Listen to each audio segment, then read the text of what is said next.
اللہ کرے تیری مدد سید اسد سید اسد۔ پھر یاد رکھیے گا اب آگے جو بات آ رہی ہے وہ شان والی ہے، وہ کوئی عیب والی نہیں داؤد علیہ السلام کے لیے۔ وَهَلْ أَتَاكَ نَبَأُ الْخَصْمِ، کیا آپ کے پاس آئی ہے جھگڑنے والے کی خبر؟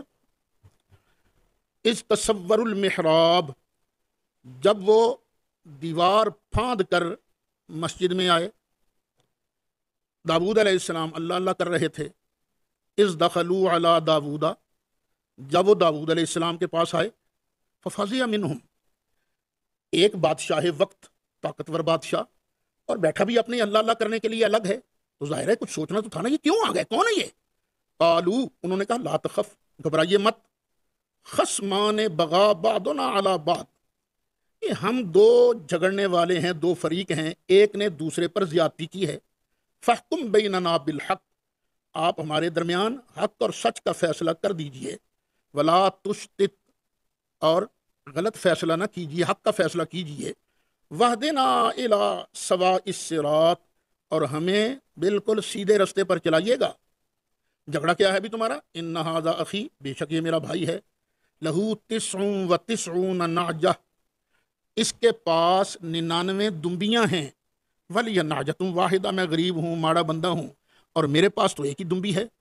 فقالا اکفلنیھا، تو اس نے مجھے کہا یہ بھی مجھے دے دے، یہ بھی میرے حوالے کر دے۔ وعزنی فی الخطاب، یہ مال میں بھی زیادہ ہے، دمبیاں بھی اس کے پاس زیادہ ہیں، اور گفتگو میں بھی یہ غالب آ گیا مجھ پر۔ قالا، فرمایا داؤد علیہ السلام نے، لقد ظلمک بسؤال نعجتک الی نعاجہ، اس نے تیری دمبی کو اپنی دمبیوں کے ساتھ ملانے کا سوال کر کے تجھ پر ظلم کیا ہے، یہ مانگ کر تو ظلم کیا ہے۔ وَإِنَّ كَثِيرًا مِّنَ الْخُلَطَاءِ لَيَبْغِي بَعْضُهُمْ عَلَى بَعْضٍ، اور بے شک اکثر بھائی وال، اکثر شرکائے کار ایک دوسرے پر زیادتی کر جاتے ہیں۔ آج بھی آپ نے دیکھا بھائی وال جو ہیں مال توڑ کر جاتے ہیں۔ إِلَّا الَّذِينَ آمَنُوا، مگر وہ لوگ جن کا ایمان کامل ہوتا ہے، وَعَمِلُوا الصَّالِحَاتِ، اور اچھے کام کرتے ہیں، وہ ایسا نہیں کرتے۔ وَقَلِيلٌ مَّا هُمْ، اور وہ ہیں بہت تھوڑے۔ جب یہ قصہ ہوا، وَظَنَّ داؤد، تو داؤد علیہ السلام کو خیال آیا، انما فتناہ، کہ بے شک ہم نے اس کی آزمائش کی ہے، ہم نے اس کو آزمایا ہے، سمجھایا ہے۔ فاستغفر ربہ، تو داؤد نے اپنے رب کی بارگاہ میں معافی مانگی، استغفار کیا۔ وخر، اور گر گیا، راکعاً، جھکتے ہوئے، یعنی جھکتے ہوئے گرا، یعنی سجدے میں گر گئے۔ واناب، اور انہوں نے اللہ کی بارگاہ میں رجوع کیا۔ یہ آیت سجدہ ہے، سجدہ کر لیجئے۔ فغفرنا لہ ذالک، اور ہم نے اسے یہ معاف کر دیا۔ وَإِنَّ لَهُ عِندَنَا لَزُلْفَىٰ، اور بے شک داؤد کا ہمارے ہاں مرتبہ ہے، بڑی وقت ہے داؤد کی ہمارے ہاں۔ وَحُسْنَ مَآب، اور اس کا انجام بھی بہت اچھا ہے، اچھا ٹھکانہ ہے۔ یہ آپ نے ترجمہ سن لیا، یہ واقعہ کیا ہوا تھا، پتہ نہیں مفسرین نے یہاں کیا کیا بڑھ ماری ہے، یہی کہہ سکتا ہوں کہ داؤد علیہ السلام بادشاہ تھے، 99 وائفز تھیں، بیویاں تھیں ان کی۔ ایک مرتبہ ایک آدمی جو ان کی فوج کا تھا، اس کی بیوی کو دیکھ لیا، وہ نہا رہی تھی، ننگی دیکھ لیا اس کو، بس عاشق ہو گئی۔ کئیوں نے یہ کہا ہے کہ داؤد علیہ السلام نے اس کے ساتھ زنا کیا، پھر اس کا بیٹا بھی پیدا ہوا اور اس کو جہاد پر بھیج دیا، اس کے خامند کو، وہ وہاں پر مر گیا، قتل ہو گیا وہاں پر۔ تو یہ قصہ ہے، فرشتے آئے سمجھانے کے لیے، جی اس کی 99 دمبیاں ہیں، میری ایک ہے، اور یہ بھی چھیننا چاہتا ہے۔ تو داؤد علیہ السلام نے سمجھا یہ اللہ مجھے سمجھا رہا ہے۔ بالکل بکواس کہانی ہے، اسرائیلیات میں سے کوئی سر پیر اس کا نہیں ہے۔ صورتحال یہ تھی، داؤد علیہ السلام اللہ تعالیٰ کے نیک بندے تھے، نبی تھے، انہوں نے اپنے اوقات کو تقسیم کیا ہوا تھا۔ نبوت کی وجہ سے تبلیغ کا ٹائم الگ تھا، نیک بندے تھے، اللہ کی عبادت کا ٹائم الگ تھا، بادشاہ تھے، لوگوں کے فیصلے کرنے کا ٹائم الگ تھا۔ ایک مرتبہ ان کی عبادت کا وقت تھا کہ دو آدمی رہ نہ سکے، ان کا جھگڑا ہو گیا، ان کا بھی فیصلہ کراؤ، کیونکہ فیصلے میں تاخیر خود ظلم ہوتا ہے، وہ صحیح عدل نہیں ہوتا۔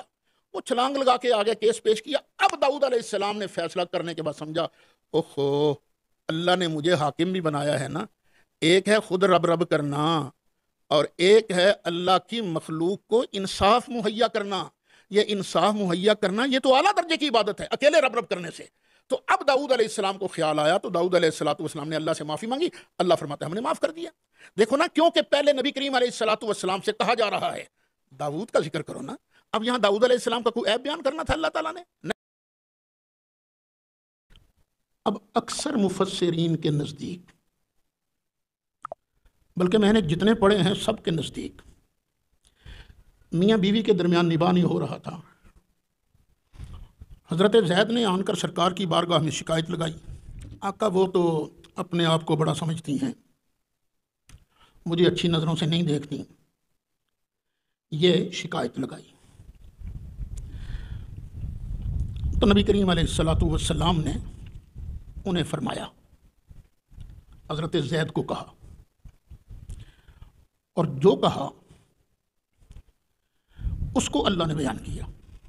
وَإِذْ تَقُولُ, اور محبوب یاد کر جب تو کہہ رہا تھا, لِلَّذِي أَنْعَمَ اللَّهُ عَلَيْهِ, اس بندے سے جس پر اللہ نے انعام کیا ہے.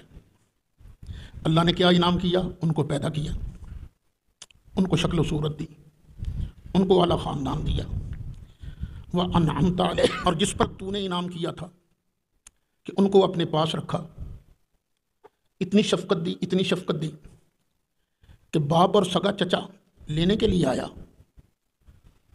تو زید نے محبوب آپ کی شفقتوں کو دیکھ کر باپ اور چچا کے ساتھ جانے سے انکار کر دیا. پھر آپ نے ان پر اتنا احسان کیا کہ کعبہ میں لے جا کر اعلان کر دیا, لوگوں سن لو, میں نے زید کو غلامی سے آزاد کر کے اپنا بیٹا بنا لیا ہے, یہ میرا وارث بنے گا. تو یہ انعام کی تو نے کیا, اس کو اپنا منہ بولا بیٹا بنا لیا. پھر محبوب تو نے اپنے والد کی لونڈی ام ایمن جو تیرے پاس بطور وراثت آئی تھی, تو نے اس کے ساتھ ان کا نکاح کر دیا. پھر تو نے یہاں مدینہ منورہ میں اپنی سگی پھوپھی کی بیٹی کے ساتھ ان کا نکاح کر دیا تھا. تو محبوب جس پر تو نے انعام کیا تھا, تو جب اس کو کہہ رہا تھا نا, امسک علیک زوجک, اپنی بیوی کو اپنے پاس روک کے رکھ, طلاق نہ دے. واتق اللہ, اور اللہ سے ڈر. وتخفی فی نفسک ما اللہ مبدی, بس یہ جو جملہ ہے عام مفسرین نے فرمایا کہ اللہ تعالیٰ نے نبی کریم علیہ السلام سے کہا, محبوب تو اپنے دل میں ایک بات چھپائے رکھا ہے جس کو اللہ نے ظاہر کرنا ہے, تو چھپا رہا ہے, اور تو لوگوں سے ڈرتا ہے. وتخشى الناس, لوگوں سے ڈرتا ہے. واللہ احق ان تخشى, حالانکہ اللہ اس بات کا زیادہ حقدار ہے کہ تو اسی سے ڈرے. عام مفسرین نے کہا کہ یہ اللہ نے نبی کریم علیہ السلام پر عتاب فرمایا. سید الوراد قاضی عبد الدائم صاحب کی, تو انہوں نے کہا نہیں, یہ جو مفسرین بیان کر رہے ہیں کہ اللہ نبی کریم علیہ السلام پر ناراض ہوا, یہ بات درست نہیں, بلکہ نبی کریم علیہ السلام حضرت زید پر ناراض ہو رہے تھے. یہ نہیں کہ پہلے دو جملے سرکار کے ہیں اور بعد والے دو جملے اللہ تعالیٰ کے ہیں. نہیں, یہ چاروں جملے نبی کریم علیہ السلام کے ہیں جن کو اللہ حکایت کر رہا ہے. محبوب جب تو کہہ رہا تھا تو اپنی بیوی کو روک کے رکھ, اللہ سے ڈر. زینب کوئی بدتمیزی نہیں کرتی. تخفی فی نفس کا, تو اپنے دل میں ایک بات چھپا کے بیٹھا ہے کہ میں نے طلاق دینی ہے. مَاللہ مبدی, اسی کو اللہ ظاہر کرنے والا ہے. وَتَخْشَى النَّاسَ, اور تو لوگوں سے ڈرتا ہے, لوگ کیا کہیں گے کہ انہوں نے اس پر اتنے احسان کیے, اس کے ساتھ نکاح کرایا, اور زید نے یہ کیا کیا کہ زید نے ان کے احسانات کو بھلا کر طلاق دے دی. تو یہ دل میں ڈر رہا ہے نا, صرف اللہ ہی سے ڈر, اللہ سے ڈر, لوگوں سے نہ ڈر. تو چھپا رہا ہے یہ بات کو, اللہ اس کو ظاہر کرے گا. تو اللہ نے پھر اس کو ظاہر کر دیا. فلما قضى زید منها وطرا, ویسے لفظی ترجمہ یہ ہے پھر جب زید نے زینب سے اپنی خواہش پوری کر لی, لیکن یہ لفظی ترجمہ یہاں بنتا نہیں ہے. یہ ہے کنایہ طلاق سے کہ جب زید نے طلاق دے دی, زوجنا کہا, تو ہم نے تیرے ساتھ اس کا نکاح کر دیا. زوجنا کہا کہ ہم نے خود تیرے ساتھ اس کا نکاح کر دیا. اس جملے کو لے کر بعض مفسرین نے یہ کہا کہ اللہ تعالیٰ نے خود نکاح پڑھا، گواہ تھا جبریل، زمین میں نکاح نہیں ہوا۔ لیکن بعض مفسرین فرماتے ہیں کہ نہیں، پوری شرائط کے ساتھ نکاح ہوا، اور نکاح پڑھنے والے تھے حضرت زینب کے بھائی، انہوں نے خود نکاح پڑھا، حق مہر بھی طے ہوا، نکاح ہو گیا حضرت زینب کے ساتھ۔ حضرت زینب بعد میں بڑا فخر کرتی تھی، اپنی سوپنوں کو کہتی تھی، اور تمہارا نکاح زمین پر ہوا ہے، میرا نکاح اللہ نے پڑھایا ہے، زوجنا کہا، ہم نے اس کا نکاح تیرے ساتھ کیا۔ یہاں پر ایک بڑی خطرناک کہانی بیان کی جاتی ہے، اور ملحد کو بیان کرتے ہیں۔ مصیبت یہ ہے انہیں مواد بھی اسلامی لٹریچر سے ملتا ہے، پتہ نہیں ہمارے جو اسلاف تھے انہوں نے جو بھی شے ملی اس کو لکھ دیا، نقل کر دیا، مصیبت بن گئی بعد والوں کے لیے۔